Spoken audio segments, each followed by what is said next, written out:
quelle est la théorie de l'évolution? La théorie de l'évolution, donc, c'est une théorie religieuse qui nous parle qu'il y a des millions d'années. Il y a des millions d'années, les enfants. Un point était dans le ciel. Le point a explosé. Le point est devenu un rocher sur la terre. Il a plu, il a plu, il a plu, il a plu, il a plu, il a plu sur le rocher. C'est devenu une soupe tomate, soupe aux oignons, soupe aux champignons. Une cellule. Une cellule est sortie de la soupe. Avec qui elle s'est mariée, on ne sait pas. Qu'est-ce qu'elle a mangé, on ne sait pas. Voilà, tirer l'évolution. Ah, ah, ah. Donc là, on était sur la première loi de thermodynamique. Il nous est dit the sum matter total of all matter will always remain the same. Le total de la somme de la matière sera toujours la même. Donc, si tout vient du hasard, comment la matière serait augmentée et augmentée de la matière si toute la sélection naturelle aurait créé la matière, on a augmenté tout chaque jour, on aurait fait les planètes, les arbres, les montagnes, les mers, les ruisseaux, les rochers, tout ça, et la matière sera augmentée. Si toute la matière est toujours la même, elle ne change pas. Ça prouve que la théorie de l'évolution n'est pas scientifique.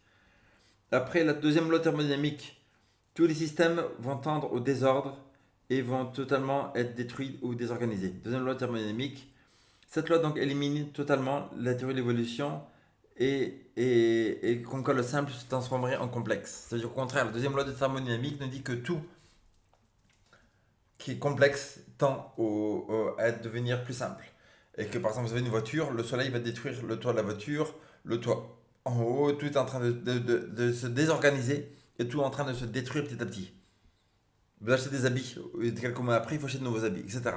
Donc, si tout, l'évolution serait tout qui serait en train de grandir, de prospérer, de devenir dans une mesure mieux, tout ça, ça veut dire que cette deuxième loi de thermodynamique, qui est les lois les plus endurables de la science, prouve en fait que c'est pas possible. Parce qu'en fait, tout est en train d'être détruit. En fait, les premières civilisations de la Terre, il y a 6000 ans, étaient beaucoup plus puissantes, beaucoup plus intelligentes, beaucoup plus sages, beaucoup plus grandes, beaucoup plus fortes que celles de maintenant. On a la génération la plus faible qui ait jamais existé sur la Terre. Donc il n'y a pas de on grandit, on grandit, on grandit. Non, en train de dépérir. Il n'y a aucune preuve qu'au contraire, même les soi-disant Cro-Magnons néandertaliens, leur cerveau était 40% plus grand que le cerveau maintenant. Donc si on est en train de devenir plus puissant, plus grand, pourquoi eux ils étaient beaucoup plus grands, beaucoup plus puissants, beaucoup plus intelligents. Ouais, même les pyramides, même à 2015, on ne sait même pas comment, à leur époque, ils auraient pu mettre une pyramide et des pierres de cette taille et les déplacer. N'est-ce pas? Les gens étaient beaucoup plus intelligents avant que maintenant. Et dans l'évolution, on ne va pas dans l'ordre. L'évolution, il n'y a pas d'évolution. C'est tout va dans le désordre. Et la sélection naturelle qui n'a ni cerveau, ni intelligence, ni planification, ni matière première, ni énergie pour tout mettre en place, ne peut pas créer quoi que ce soit. Pour faire un monétaire, pour faire une souris. Pour faire une souris, est-ce qu'il faut un cerveau? Oui. Est-ce qu'il faut de l'intelligence pour mettre en place ça? Oui. Est-ce qu'il faut planifier la hauteur, que ça soit rond, que ça soit un peu comme ça, la hauteur, qui a un nom écrit, machin, tout ça? Oui. Est-ce qu'il faut la matière première? Il faut du plastique. Il faut de l'électronique là-dedans, etc. Est-ce qu'il faut de l'énergie pour mettre tout en place? Mais coller, machin, tout ça, tout ça? Oui. Donc, dire que tout l'univers vient de la sélection naturelle ou du hasard, randomness and chance. Un procédé est-ce que ce procédé a de l'intelligence? Non. Est-ce que ce procédé a un cerveau? Non. Le procédé de sélection naturelle, tout ça, est-ce qu'il a de la planification? Tu peux planifier qu'une chose soit d'une manière qu'on aille d'une autre? Non. Alors, il faut savoir que même si pour faire une bille, il faut planifier la hauteur de la bille, même pour aller en vacances, il faut planifier, mettre les affaires de côté, même si pour faire quoi que ce soit, un business ou quoi, il faut vous planifier. Comment tout l'univers qui est extrêmement compliqué viendrait d'un procédé qui ne peut pas planifier?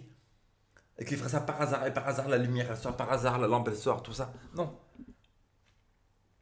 Comment tout l'univers viendrait d'un procédé qui n'a pas de matière première?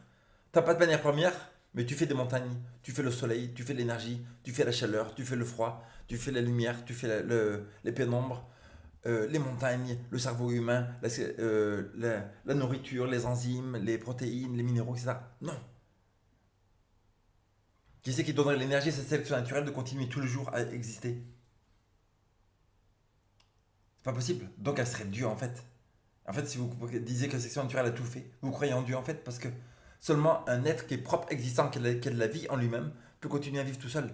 La sélection naturelle, si elle n'a pas de vie en elle, elle ne peut pas même une seconde vivre, elle est détruite. Et ce procédé doit être fait par un être intelligent qui l'a mis en place, la sélection naturelle, pour que les hommes survivent sur Terre.